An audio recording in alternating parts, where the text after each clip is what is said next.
Add to stream. There you go.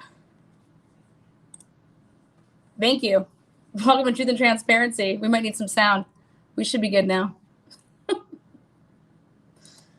Deuces.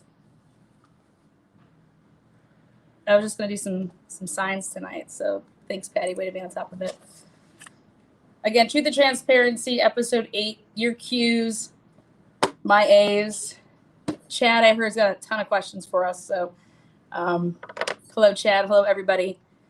Please be kind and chat love. We'll give everybody a chance to get in and let their YouTube server provide them with an update and notification. So we have sound now, yes. So again, cheers. Happy Thanksgiving.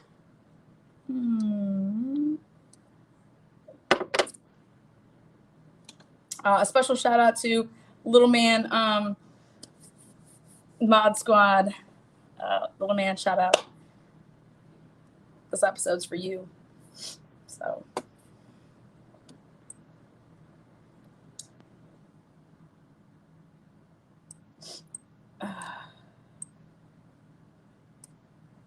what's up to the moon?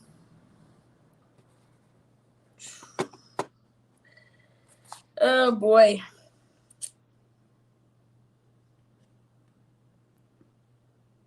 Tina, translation Tina will be with us on the next live. I think it's at like 10:30, whenever this one ends. So, oh, you guys had Thanksgiving weeks ago there?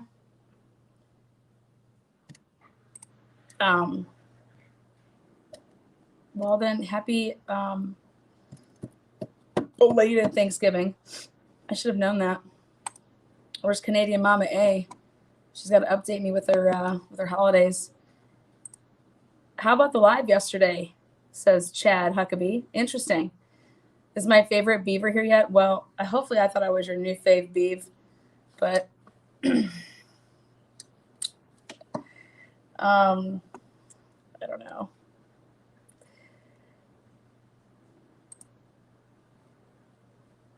The obsession's deep. What's up, Kathy?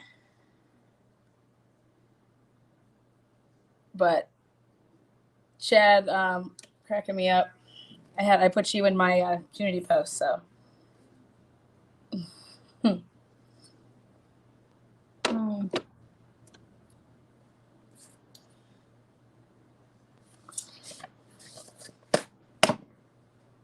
Oh, boy.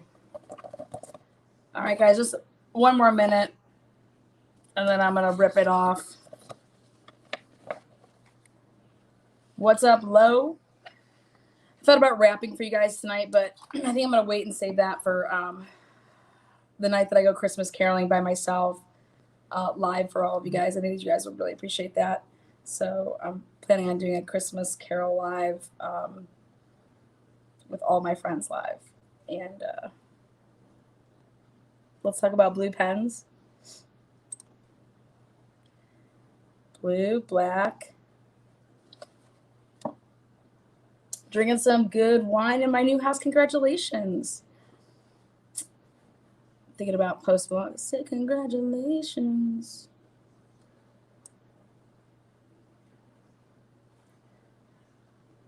Ooh, that'll be neat. Oh, I know my Christmas caroling. Oh, it's going to be neat, all right. I'm just going to pick up randoms to do it. Oh, isn't that just what an entrance there. Hi, Allie. I hate blue pens. Just join the Pen 15 Club and you'll be fine. You'll be fine. Okie dokie. So let's get this show on the road. Feel free if you want to DoorDash me a fillet of fish. I am accepting DoorDash this evening. So if you want to DoorDash me. Oh, shit. That means I have to give my address out, and I can't do that.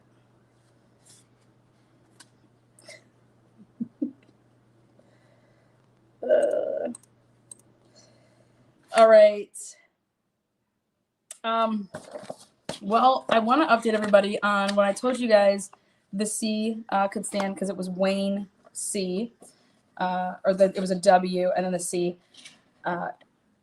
Did some more investigating on that, and it is possible that the W stands for William, is the first name, William, and the C stands for Center Police. So looking into some options there as well. There's also, Chippewa has a Coraopolis, but like that'd be considered like Moon. But there is a William Center. So wanted to update you guys on that little initial info.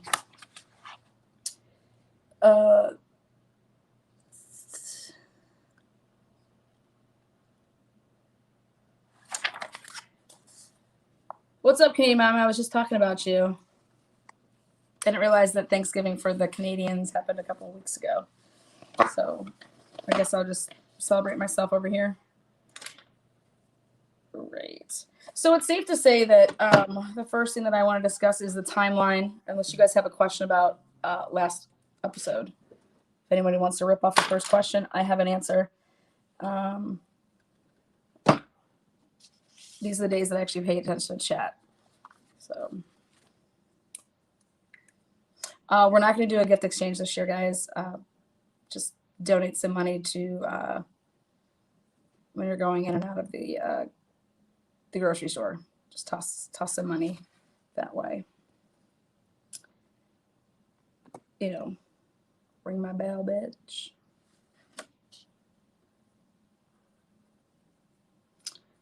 Mic dropping. Callie, going back to Callie. Blue pens, yellow pens, who gives a shit? All right. Where's this thing at? Okay, you guys. I also have confirmation on something else. Ken Watkins, it is confirmed that Ken Watkins, according to a source, worked the night of Rachel Daltondo's death on the 3 to 11 p.m. shift. I'll be doing a update on some more Rachel stuff case, but if you guys were here, you're here for Aliquippa, hopefully. So put that down right there. Ken Watkins, the night of Rachel's murder, was working the 3 to 11 shift. And I got some more bombshells coming about that, but can't blow all my load on one night. Way too much fun yesterday with it. Okay. I think it's safe to say there's no way that you're entering in a crime scene at 8:20, at 8:15, if the crime actually happened at that time. So with the Jamie Brown case, and they're alleging and saying that Officer 9 was shot at 8:15. That's just simply not possible. If you have an objection to that, let's hear about it. So the time of death for Officer 9 is going to be between 7:45 and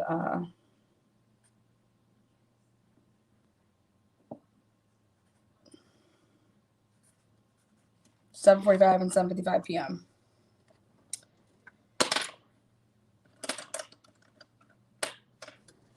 Again, that's going to be based on the facts that we have here that are, this is not guessing material. This is now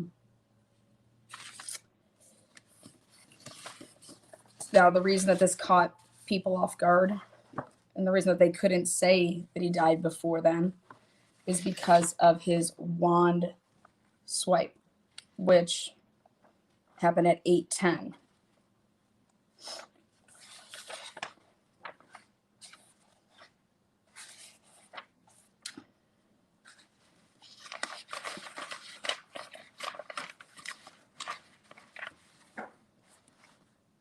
Remember, it is said that on March 15th, 2001, Officer James 9 was doing a foot patrol round with magnetic time recorder wand at 265 Lamar Terrace at 8:10.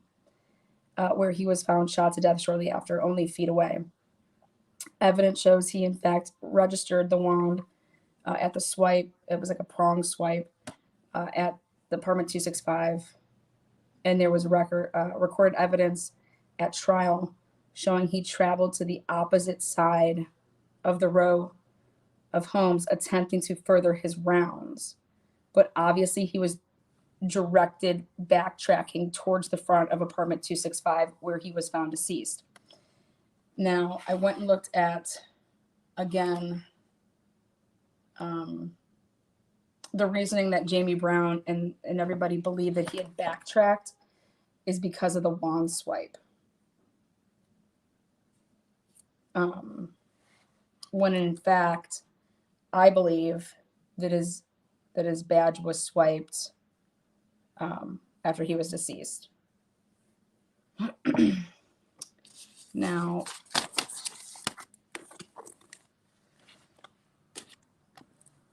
.265 is,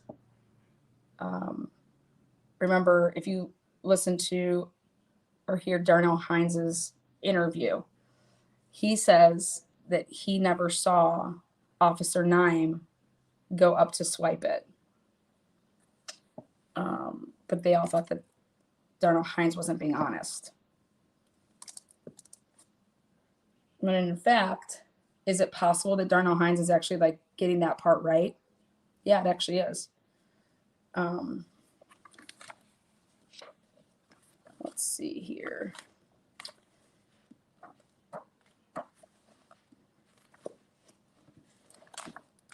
Officer Nime's body, remember, there was, I'm going to pull it up and then I'm going to turn this camera off for you guys. Okay, here we go.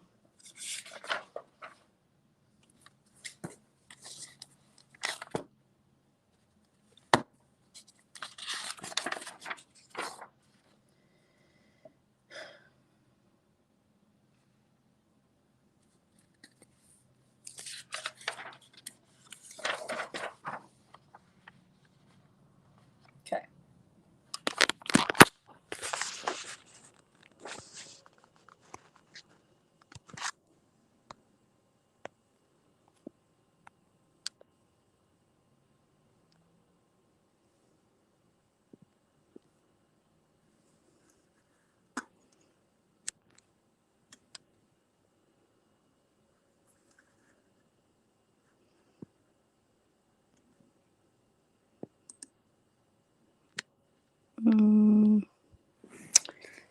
All right.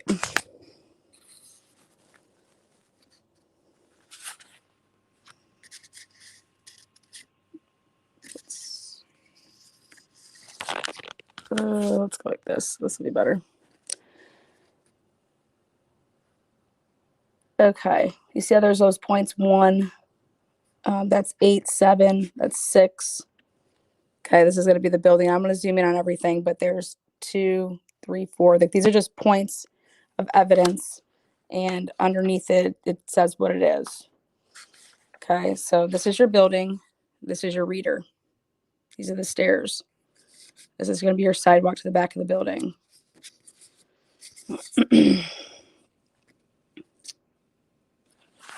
He's just a little bit away from where he would have been coming or going actually to actually get either to the reader, or what they're trying to say is that if you think about it, he, according to evidence here, as you're going to see, why are all these, let's go like this,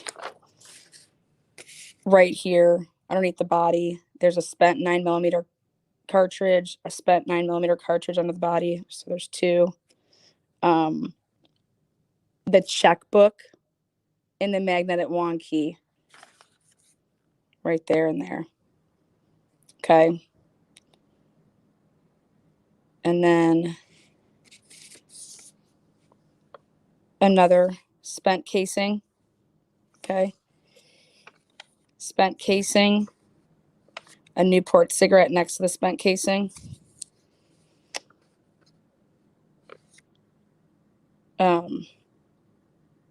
another casing here.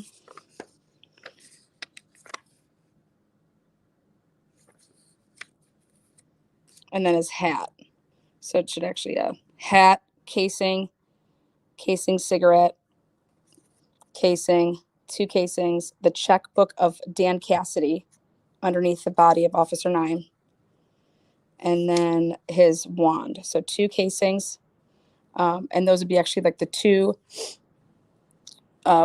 bullets, in my opinion, that actually landed in Officer 9. Okay. And you have his wand swipe and then Dan Cassidy, underneath his body was Dan Cassidy's checkbook. Okay. And there was shell casing, a shell casing with a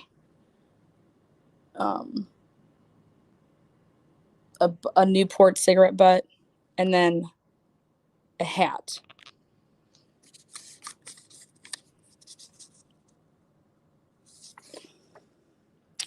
One, two, three, 4, 5.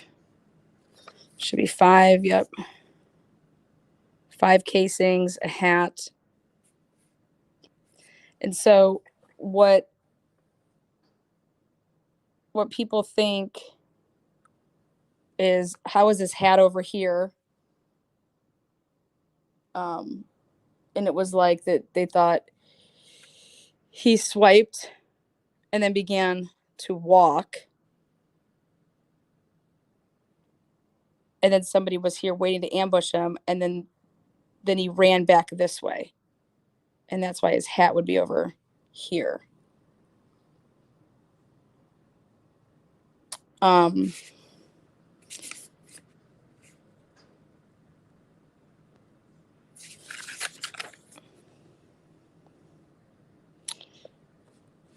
Now, according to Darnell,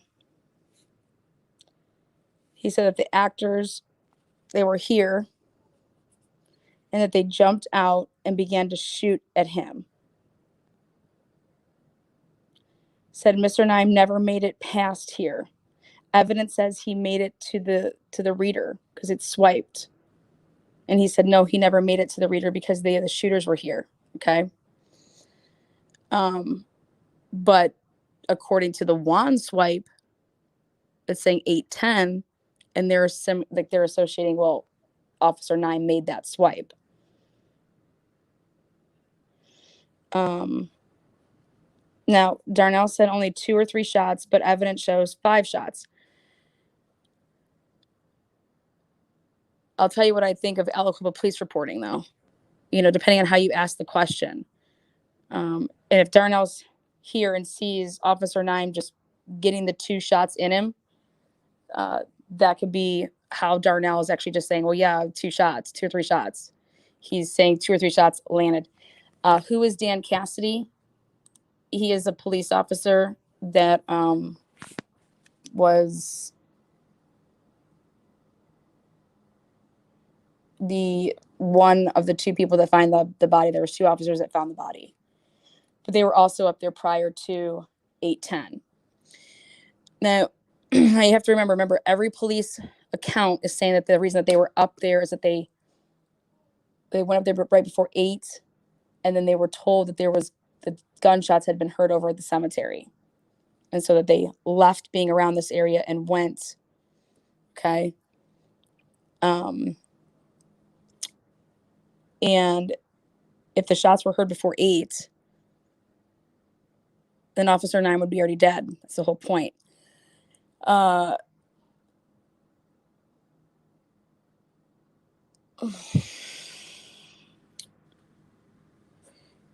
So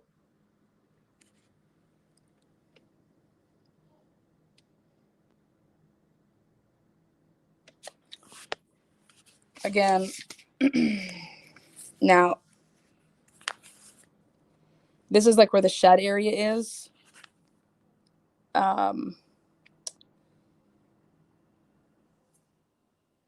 the evidence, if you could see, like, okay, there's a shell casing here, they're in this row, it would be, in my opinion, safe to say that a shooter was shooting and walking as they were shooting, trying to hit or direct back the officer if he was going to start walking.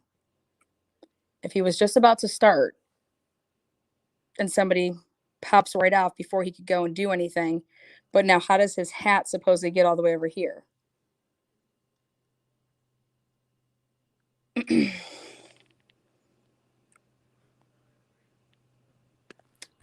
Is there evidence to show that this in fact was Officer Nimes' hat versus somebody else's hat? Same thing though. How is Dan Cassidy's huge checkbook? Why would his checkbook be under the victim? My sources said that you can't fit your checkbook in like your top pocket of like your like. Why would you have your checkbook on you if you were a police officer?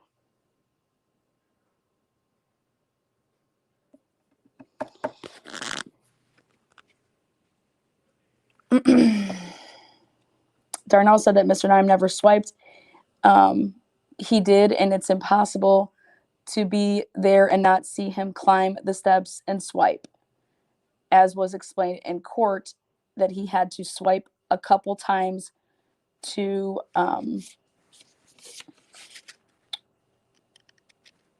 he said that the actors jumped out before he turned the corner, but his hat and shell casing show he made it to the opposite side and was chased back. He was where he's found. He said only 3 shots, but 5 was found, and everybody else heard 5 or more. Now, we also know that Darnell is not, he's got a very low IQ. He's, you know, there's like a Brandon Dassey type situation.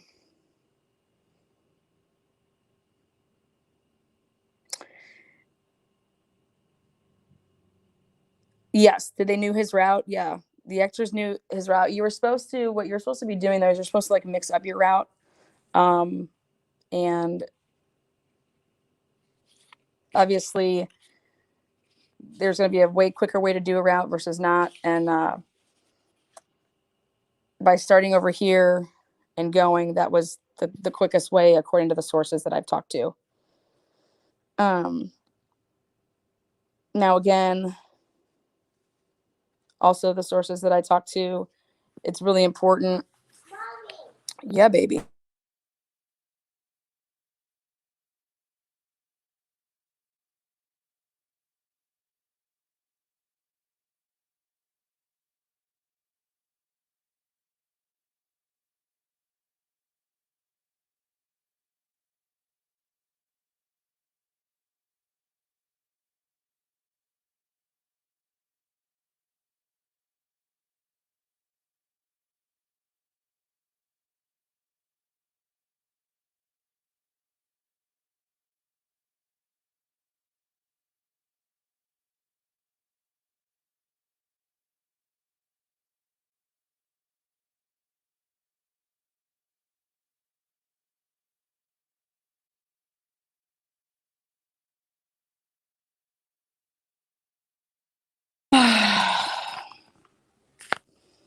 Let's see. Whoop.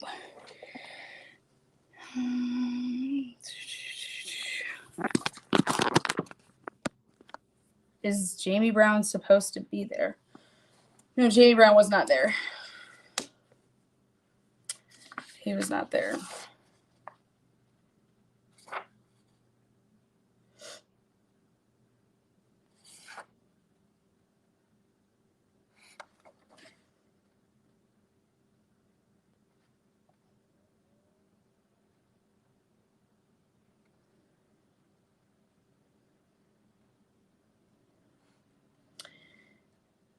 Now, something that I've thought of, and you guys can see if it makes sense. If Officer 9 was about to wipe his car, but he didn't, because somebody was waiting there who, you know, pulls a gun, so he takes off running. and he's taking off running the way of like where the hat would be. Okay. And what you do is that's how you create an ambush. So if he was taking off running and he then turns the corner and there's somebody there that's going to pull a gun and shoot on him. So then he turns around, and that's how I believe it happened, is that he was about to make his card swipe. Actually, I mean, I don't even want to say about to, but he was about to like be over there, and he was basically, chase the opposite way. And then when he was going to walk around the shed area, this is where the ambush happened. And that's why his hat's off. So then he turns back the other way. It was like he was caught into like you got a guy here and you got a guy here. So his hat falls off, turns around. Those shots didn't land on him because there's a target running, but he was running back into the other guy that then was able to land his shots, because clearly he is, the shell casings are right on top of him, right underneath him. They're right there. One of them was right between his legs. And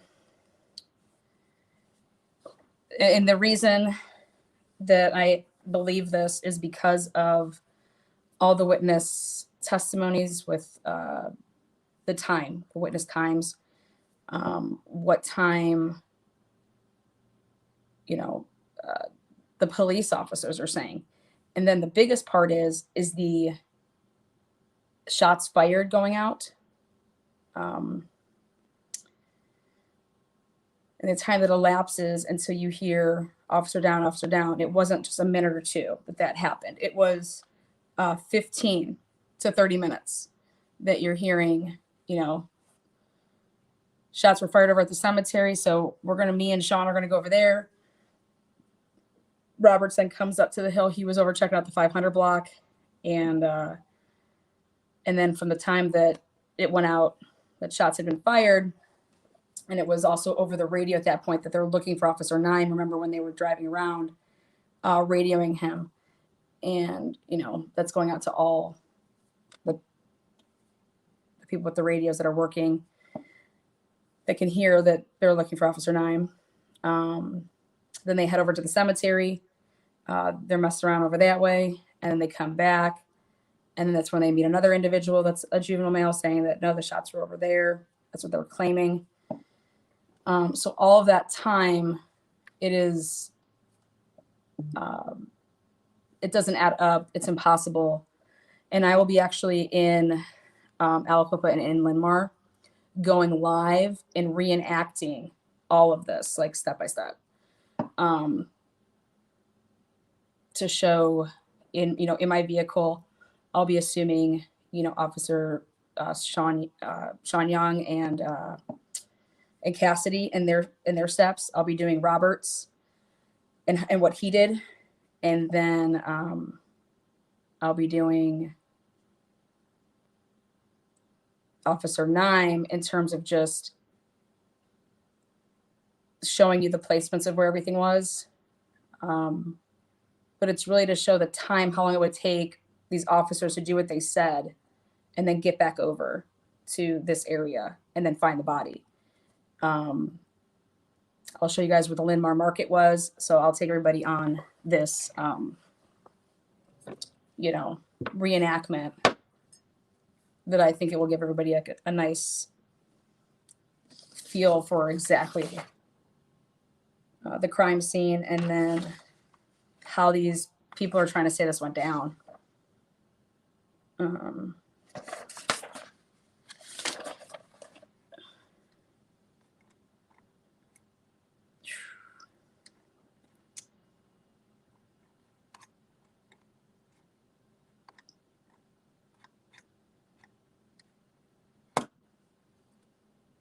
What's up, Jamie?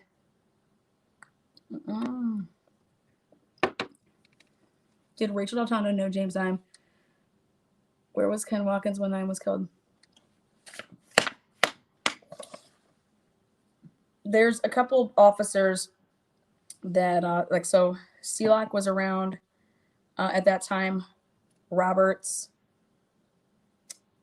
as far as crossover from 9 to Rachel Altondo. Sealock, Roberts, who else? Fran Conkle,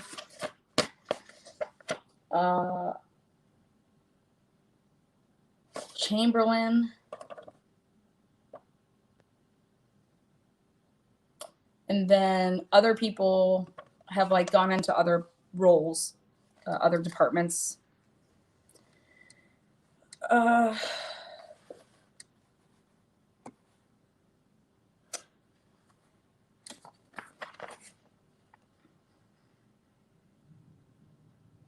So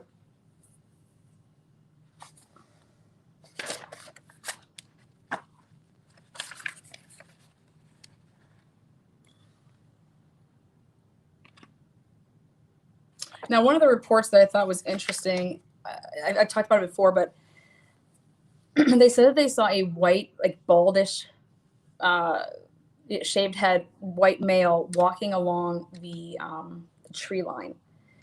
And over there by the tree line, the next day, they had found a gold chain in evidence. I don't know if it's ever been tested for DNA or anything like that, but there was a gold chain found just right there on the tree line. And one of the witnesses had claimed to see a white male, bald. So basically, per the evidence that when I've reconstructed stuff to show a timeline, you have police officers actually literally at the crime scene or in that like vicinity of Linmar at the same time that the homicide, in my opinion, went down and happened. And it's based on the timeline of their own police reports.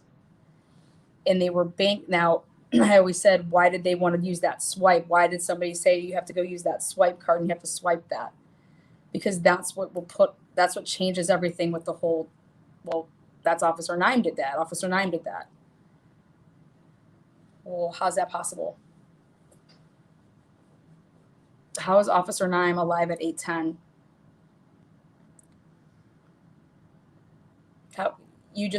He would have been coming from the substation before 8:10 to go to his walk.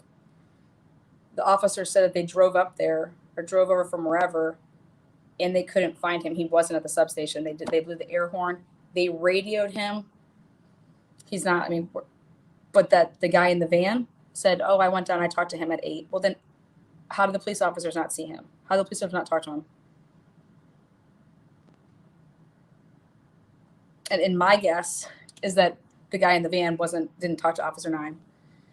It was a different officer.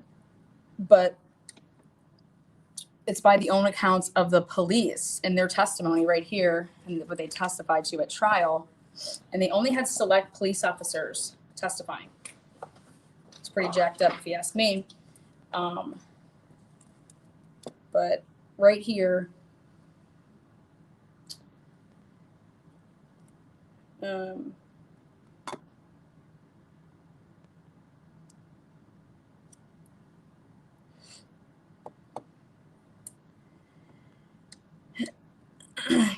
Officer Roberts, he and his patrol car headed out to get coffee when he heard the call go out that shots had been fired in the Linmar Terrace area. He then heard radio traffic that victim Nime could not be located. He advised that the victim was in a radio car and he had a radio with him. He also was aware that Sergeant Cassidy had been requested to give the victim a telephone call, but decided to go up to the substation rather than calling him. So none of these people were supposed to be over there at this time. Officer Roberts is saying when he heard that they could not raise the victim on his radio, Roberts decided that he would then go from leaving the police station on Franklin to Linmar. But the way that Roberts writes this in his report, he's saying he doesn't say that shots were fired in the cemetery. He says he and the patrol car headed out to get coffee when he heard the call go out that shots had been fired in the Linmar Trace housing development. He didn't say at the cemetery. So why does he think the shots were fired in Linmar? And why is Cassidy and Young claiming that they were actually the ones that were addressed by this male juvenile that came over and said, he told us he heard shots in the area of the cemetery. So Cassidy and Young were already up at Linmar. They were the ones that radioed in and said, shots fired in the area of the cemetery. We're going to head that way. So they proceeded to check the cemetery. And then they alerted the other units via radio of the situation. And Sergeant Roberts was checking the 500 block. So why is Robert saying that gunshots were heard in Linmar when it was actually in, according to Young and Cassidy, it was the kids at the cemetery? It's because they're fucking lying. That's why. Now, he says it right here. That was right before 8 o'clock. On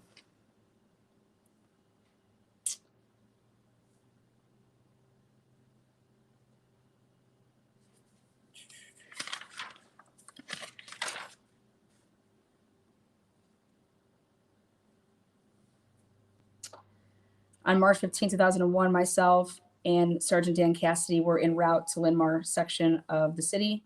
Officer Nime had requested that we give him a call. My sources say that they never heard, because over like the radio, they never heard that call. But you could use a different channel. So if it was on a separate channel, that could account for why that didn't, wasn't heard on channel 1. We decided to just drive over there and see him instead of answering the call. This occurred shortly before 8 o'clock. So they arrived shortly before 8 o'clock.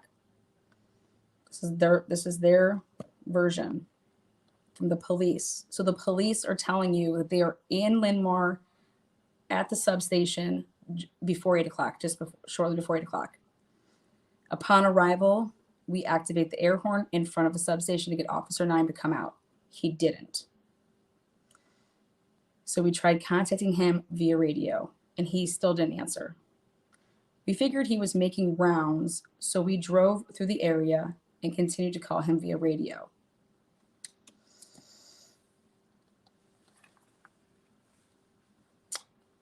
When they did this, and I'm going to reenact it the way that they drove.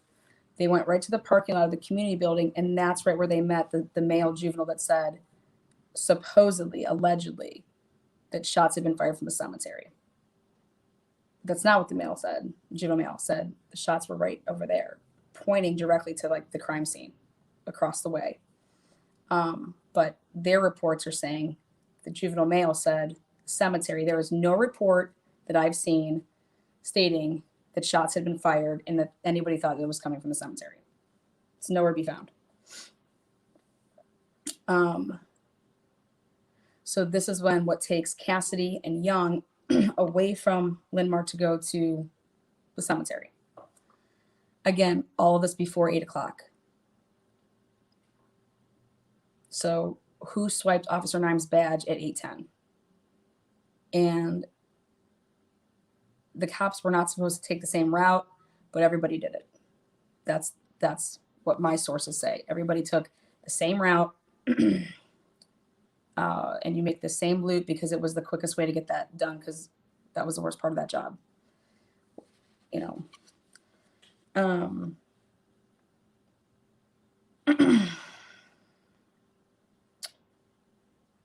And now think about this. You got two guys in a vehicle. There's two, not one.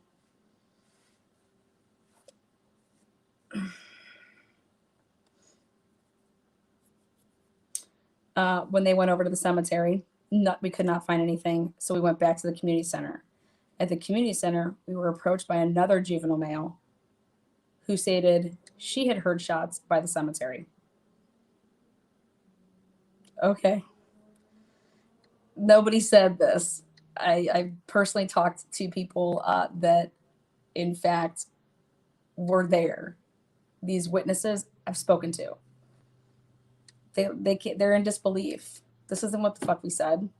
But see, you never get to see your reports when you think about it. If a police officer taking your report, think about when you get a car accident. Do you ever ask, "Oh, I want to see the report. I want to see what you wrote." So all these years go by, and then you want to show somebody, "Here, this is what you said to the officer." Like, I didn't say that. What do you mean you didn't say that? This isn't my writing. And I didn't say this. Oh, imagine that. So, okay. So when they came back, now, again, the girl said supposedly that it was coming from the cemetery. But these guys just decided to get out of the vehicle at that point. It's pitch black. And they went and looked towards the apartment. They went over by the wood line. And then they looked back with their flashlight, and they saw a dark laying object on the ground. Then they went over Sean Young, Cassidy to check, and at that time, that's when they found Officer Nime laying face down on the ground. We checked Officer Nime and saw a wound to his left temple. We checked for a pulse, and there was none. We turned off our flashlights and drew our sidearms. We weren't sure if the threat was still in the area. We then called all cars and notified county to send EMS immediately for an officer down. And that's when, that's the call that everybody then heard, and the place just, swarms. Now, again, why was Officer Nime's badge have to be swiped later? Well,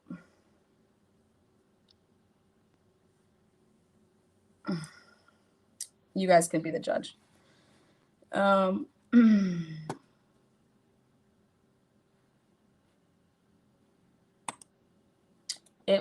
Driving wise, it takes me, it depends how fast you're going. Because if you're looking for something, it would take,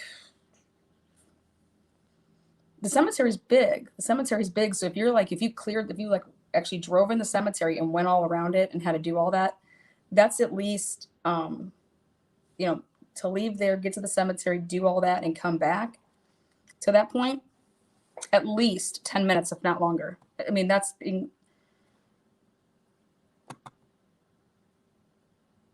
again, I said, how thorough are we checking the cemetery?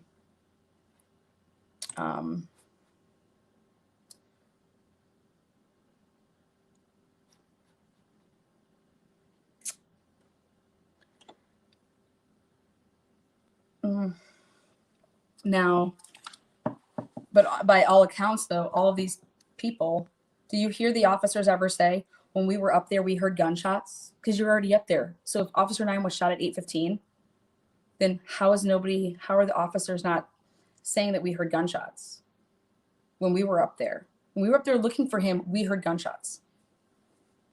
Where is that in any of these reports? It's not fucking there. That's what should be there. If Officer Nime was killed at 8:10 or 8:15, these officers would have heard gunshots because they were in Lingmar. How is that not in their report? Who the fuck was defending Jamie Brown? Or who was on the jury? Because this is just a crock of shit. It's so bad.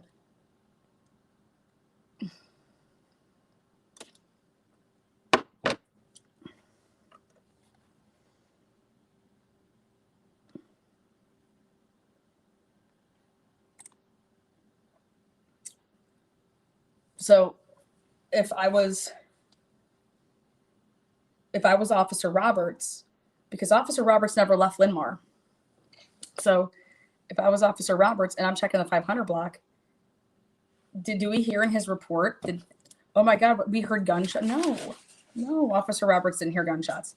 He went there because of the report from Sean and them calling it in, saying, oh, we just were up here checking for Officer Nime, and one of these juveniles said they just heard gunshots coming from the cemetery. So they just said, we're going to go check the cemetery. And that's when Roberts decided to not go get coffee, but, go up to Linmar. And it would have taken Officer Roberts like 4 minutes to get from the police department. Again, depending on, so let's say Officer Nime's alive and well before 8 o'clock, even all the way up until 8:10 or 8:15. How is there no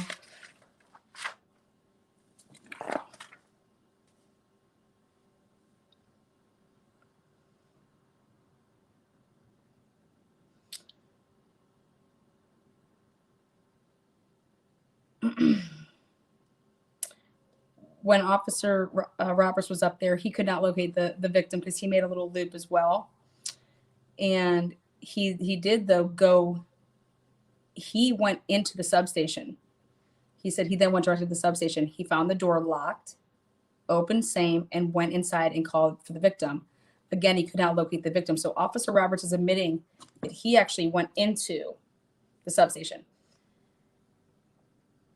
Do I think that those people in the van, if that's even a true story, they ever went over there to see Officer Nyman? Because I think that they're trying to put him alive at that time.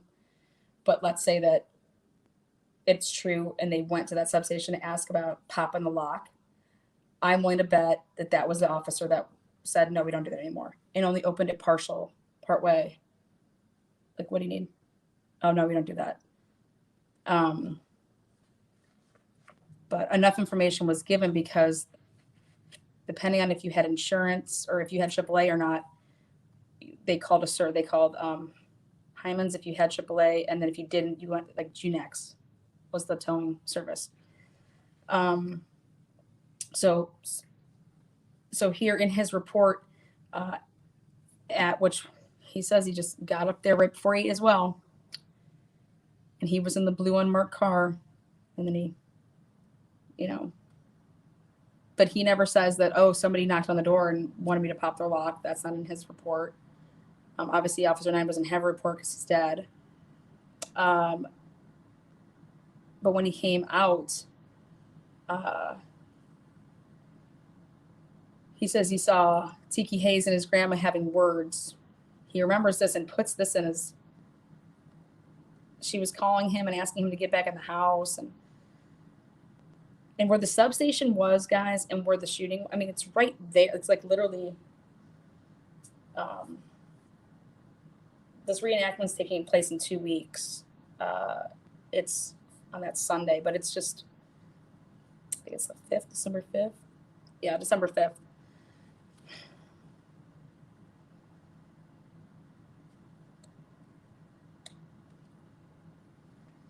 He caught them. This is all allegedly, he told his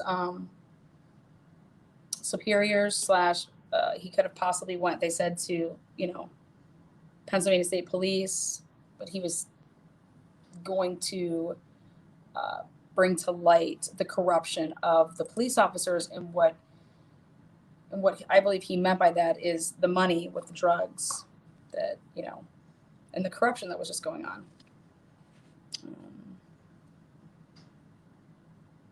Within the Alco Police Department. And he went and he told he's cousins with the, Georgie David. Georgie David has an episode coming up here. And he was, sheriff, and we're going to get into all that. Why wouldn't they look at those officers? What do you mean? Who's going to look at them? Who's going to look at them? This was an inside job and then a cover-up. And I always wondered, how about this? Get the right guy. If some thug did this, get the right guy. That's when you realize, no, you can't. Like,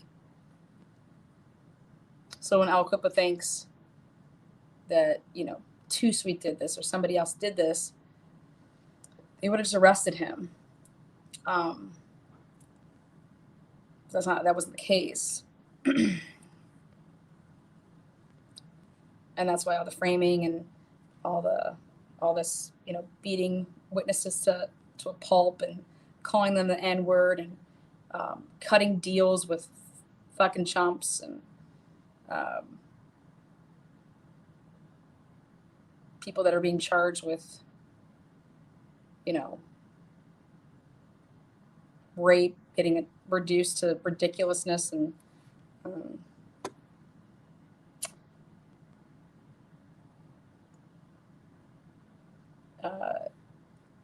it all just goes back to this town of just the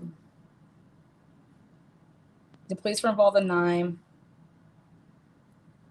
Del Tondo. I mean, when I say involved, like, how do you fuck something like this up? Like, you had how many people coming at the scene right away? It wasn't just Aliquippa. And after Officer Nime's death, there was a huge investigation into the corruption with the police department in Aliquippa.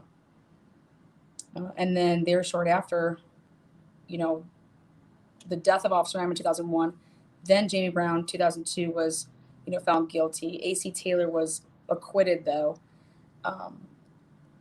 Then there was a huge, big drug bust, 2003, 2004, taken down.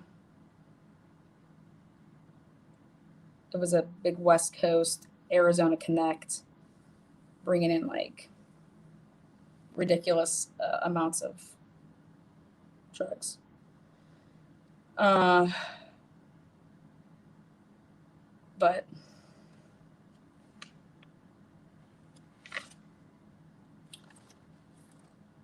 I think the $1 million question is how is anyone saying that Officer Nime was dead or shot at 8:15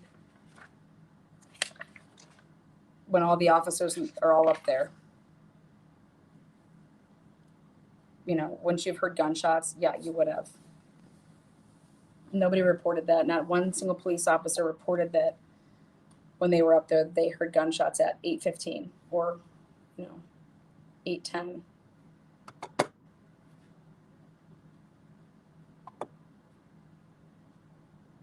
And I would just love to see the transcripts, which I should have that part of it. I just want to see the officers play-by-play transcript being questioned. What questions were asked by Erica at the time to what the police officers hear, gunshots. No. So then how was Officer Nime shot at 8:10 or 8:15 as alleged here? Because he uses wand swipe at 8:10. Oh, that's why? Okay. Could anybody use his wand swipe? I mean, do you have to punch in some code when you swipe it? Nope. You can swipe it. And guess what? It was busting around. So it got like swiped up a couple different times. It was a little nervous using it.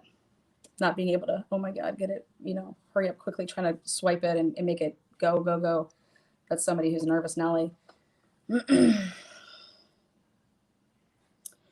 is alleged because, I mean, supposedly he radioed over that he was calling Officer Cassidy for something. And Officer Cassidy gave. Chad, go back and watch so these are pre-recorded episodes 1 through 5, and then 6, 7, 8 I did live like this, but you'll enjoy it. It's like they're like 35 minutes to an hour each. It's done like a podcast, like it's all like audio. What is a wand swipe? It's like, think about watching CSI and you have to like swipe a card to get through the door to go to like a restricted area. So what they did is, in order to keep track that these officers were doing their rounds and stuff like that, there were these different areas that you had to swipe. And it was a swipe with like a prong, so it wasn't like a credit card swipe. It was, you had to line up your prong and then swipe. So, but the best way I can describe that, yeah, it's like an access badge, but you're not getting access to anything. It's just registering that you were there at that time.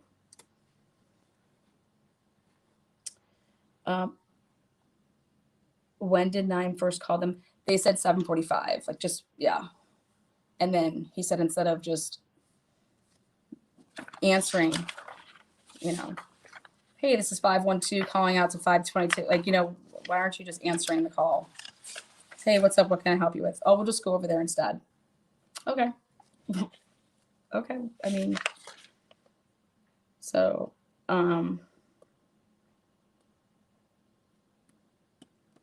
Officer 9 had requested that we give him a call. We decided to just drive over and see him instead of the phone call. This occurred shortly before 8.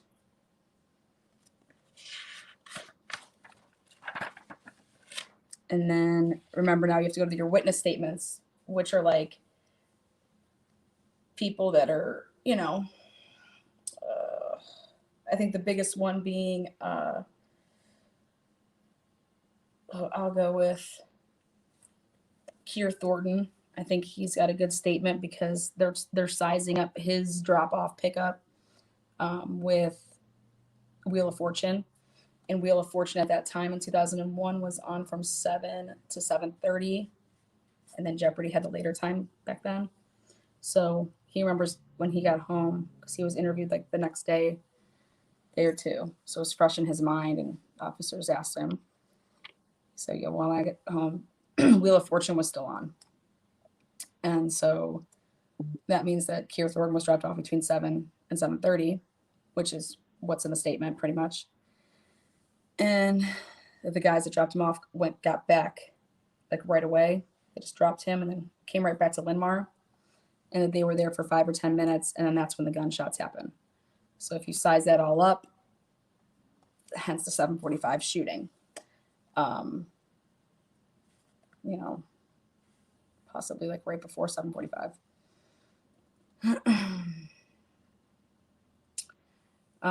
Also,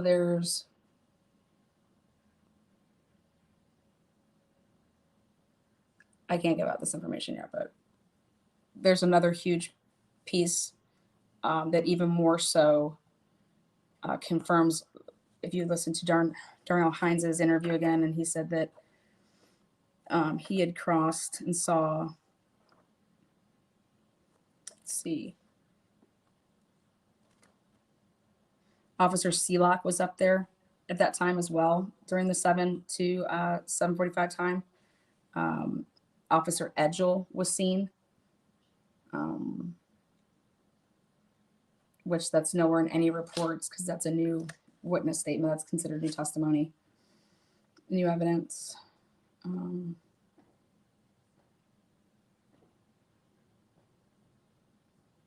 then Sonia Carter was seen, and she said she was seen. She was like, when Darnell Hans was saying that, she's like, yeah, I was over there. And it was between 7:45 or 7:15 and 7:45. And, Officer 9 wasn't there. So, according to her testimony. And so,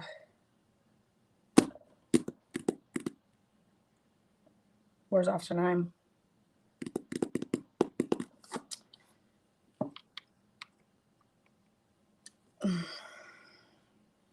Nine millimeters. That is I got all my stuff divided in certain binders.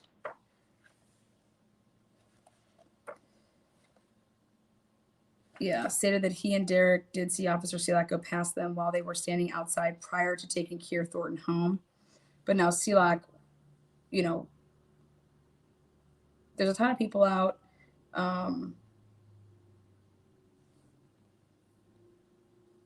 Cops are supposed to be driving around, you know, you're patrolling or what, you know, whatnot. So that area, he was in Zone B, and that would be Griffith Heights. So him being there, okay, but the other ones, that was nowhere near where they were supposed to be.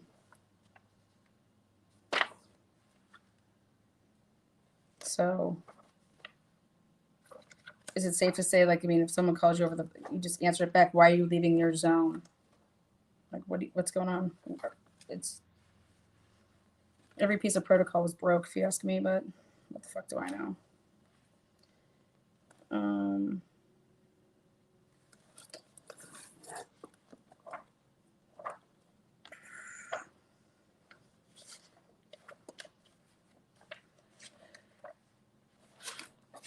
Oh.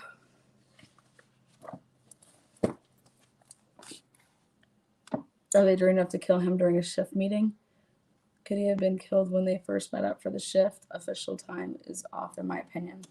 Oh, the official time is completely off. There's no doubt about it. It's impossible because responding EMS, everybody that was coming from, you know, other departments that were around, other officers, you're not getting to the scene at 8:18. If Officer 9 was shot at 8:15, it's impossible because all that stuff that the officer said happened. We heard shots were fired. We were told shots were fired. Then we drove over to the cemetery. Then we came back. We still couldn't find him. Roberts is doing all his crap. He couldn't find him. And all of this stuff is taking time. And like I said, it was like a 15 to 30-minute process. So that would be putting nobody possible to get to the crime scene. If Officer 9, in fact, was shot at 8:15, none of this other stuff could possibly have happened until 8:45, which is not the case because you have all your other logs that are showing what time dispatch went out and all that crap. So I don't know how this timeline of Officer 9, you know, being shot, it was completely overlooked by, I believe, like I said, it was overlooked by his attorney completely, that the badge was swiped after the fact.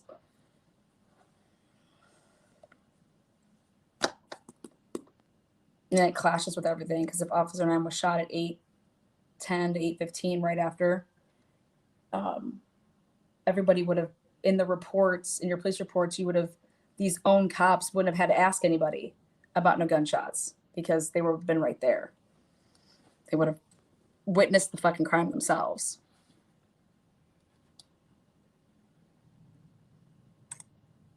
That's 100% correct. These officers needed a reason to be over that way. Hence Officer 9 radioed us. That's why we were over there.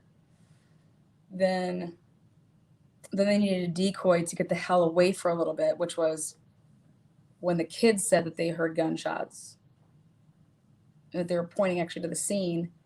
They just went the other way and went up to the cemetery. Fucked around over there, then came back.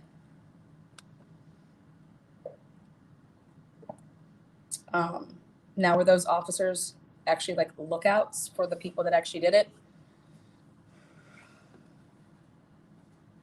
And he was, like, when I reenact this, you're going to see where Officer 9 was shot was exactly where you would actually want to do this, which is sad. Like, this was very strategically planned. It's the most unsafe place in Linmar, where it's, you know, there's just, you're pitch black back over there. It's way away. It's not in the center. I shouldn't say it's way away, but it's the most concealed spot in Linmar. So basically, the cops can make their own narrative, but where they needed to like hone in here is that badge swipe. He didn't do that. So is there a chance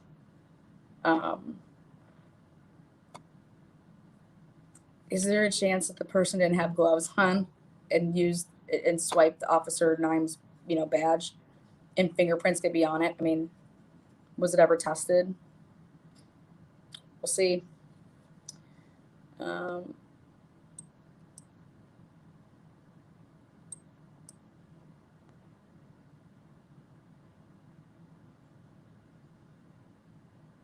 The gun wasn't there. The gun's never been found.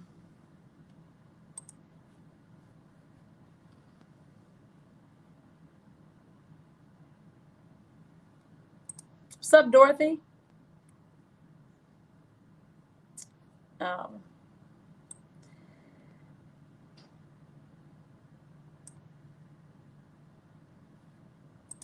I believe it was a service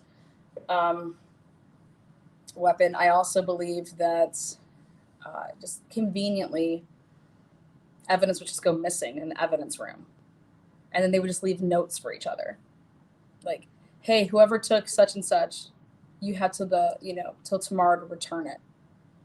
Wait, what? Like if your firearm is discharged, you have to there's procedures, and Aliquippa just doesn't. There's no such thing as. It's like you go to.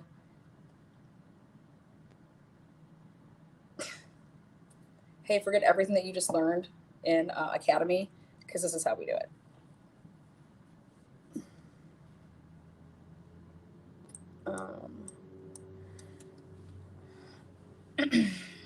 And then it was a really awkward way that they were canvassing the area and getting witness statements. They were just literally just grabbing everybody and hauling them the fuck down to the police station, keeping them all separate, and then just threatening people, like, your dad has a case, and if you don't, we're gonna put him in jail if you don't. Beating people. I mean, just complete fuckerage. Oh, well, thanks. I think I have a good heart too. Appreciate that. Oh,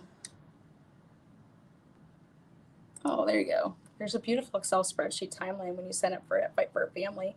You're damn right it is. It's beautiful. It's going to be added too, but C-Lock does he becomes actually chief down the road. Speaking of which, I'll end with saying this.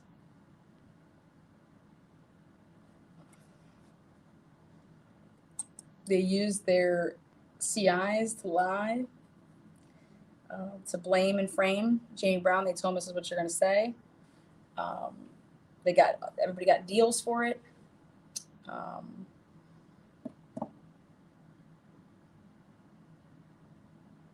Think about it, like, nobody wants to, nobody wants to go to prison. So yeah, okay, I'll say it, whatever. Like, fuck, I'm out. Otherwise, if you don't do this, then we're going to say you did it. So that's why they were arresting people too, like Darnell Hines, and he got arrested for the murder.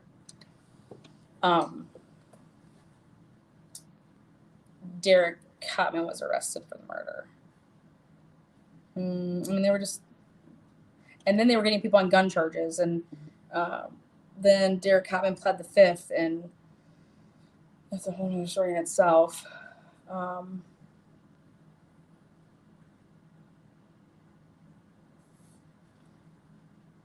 Do I think that people saw what happened up there? I do.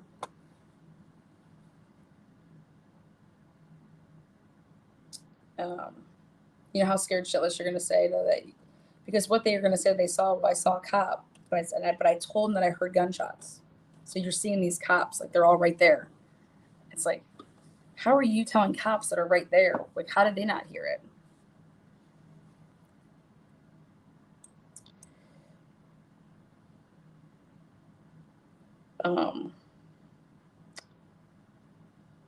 So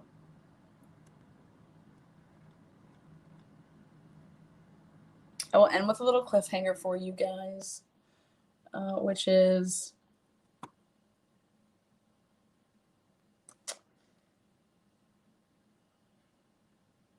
my source, as John Paul likes to say, my sources, my million sources out of Aliquippa. My million different sources. You don't know which one it is.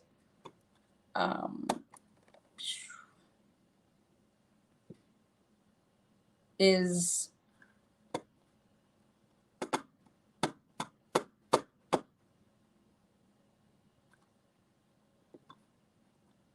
my million different sources have told me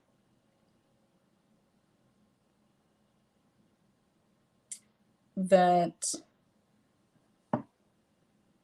they were told who did the leak and how it was orchestrated. What?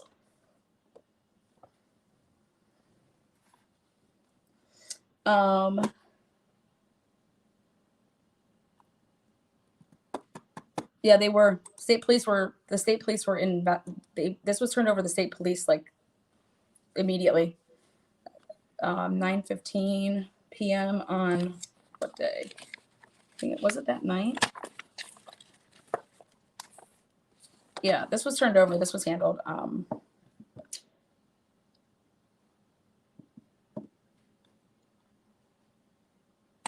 So again, yeah.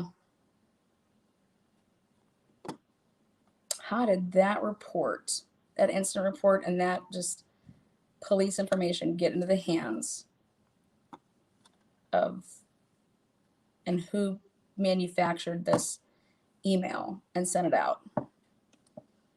Well, I got some answers for you next week. I'm going to end this. Tina's going to be gracing us in the next couple minutes on a new thread. You guys rock. Keep being kind in chat, love, and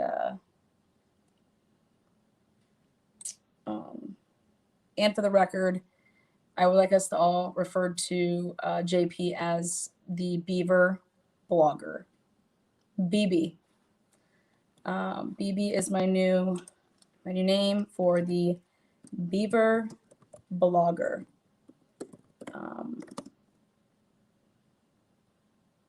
BB baby. All right, guys. See you soon.